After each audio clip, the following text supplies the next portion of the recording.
These are my pineapples that I water bath can. Water bathing is different from using the pressure canner. It's easy.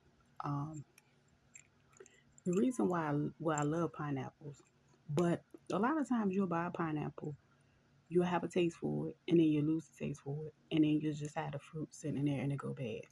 We're not doing that. So what I do, I just go ahead and can them all up when I get them. That way I can eat them. Like these are little tiny which majiggy jars, the jam jars. You can make your little jam with.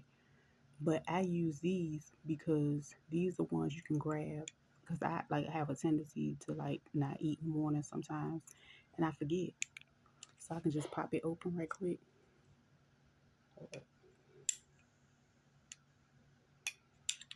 This one ain't quick. So I'm gonna loosen it up,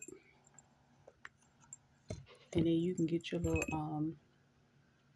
ring if you want to put it back on it and take it where you want to go.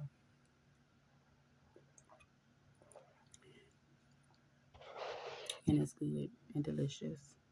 It's like juice and a breakfast all in one on the go.